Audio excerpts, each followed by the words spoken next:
എല്ലാ വർഷവും ജൂൺ 8 ലോക സമുദ്ര ദിനമായി ആചരിച്ചു വരുന്നു.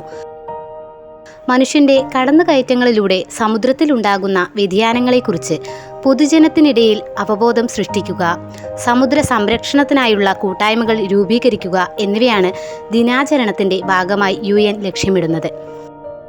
1992 ബ്രസീലിലെ റിയോ ഡി ജനീറോയിൽ നടന്ന ഭൗമ ഉച്ചകോടിയിലാണ് ജൂൺ 8 ലോക സമുദ്ര ദിനമായി ആചരിക്കാൻ തീരുമാനിച്ചത്.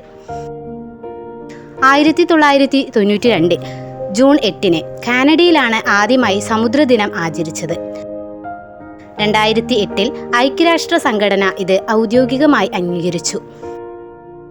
നമ്മുടെ സമുദ്രങ്ങൾ നമ്മുടെ ഉത്തരവാദിത്തം എന്ന സന്ദേശവുമായാണ് ആദ്യ സമുദ്രദിനം കൊണ്ടാടിയത്. ഭൂമിയിൽ സമുദ്രങ്ങളുടെ മഹത്തായ പ്രാധാന്യത്തെ തിരിച്ചറിയുന്നതിനായി എല്ലാ വർഷവും ജൂൺ 8 ലോക സമുദ്രദിനം ആചരിക്കുന്നു. ഭൂമിയിലെ ജീവനെ പിന്തുണയ്ക്കുന്നതിൽ സമുദ്രങ്ങൾ വഹിക്കുന്ന നിർണായക പങ്കിൻ്റെ ഓർമ്മപ്പെടുത്തലായി ഇത് പ്രവർത്തിക്കുന്നു. കൂടാതെ സമുദ്രത്തിലെ സാമ്പത്തിക പ്രവർത്തനങ്ങളെയും മനുഷ്യരുടെ പ്രവർത്തനങ്ങളെയും കുറിച്ച് അറിയിക്കാൻ ലോക സമുദ്രദിനം അവസരം നൽകുന്നു. സമുദ്രങ്ങൾ വ്യാപാരം, ഗതാഗതം, പര്യവേഷണം എന്നിവയ്ക്കുള്ള ആവശ്യപാതകളായി വർദ്ധിച്ചതായി ചരിത്രത്തിലുടനീളം കാണാനായി സാധിക്കും. വിശാലമായ ദൂരങ്ങളിൽ നാഗരികതകളെ ബന്ധിപ്പിക്കുകയും മനുഷ്യരുടെ പുരോഗതിയെ സ്വാധീനിക്കുകയും ചെയ്യുന്നതാണ് സമുദ്രങ്ങൾ.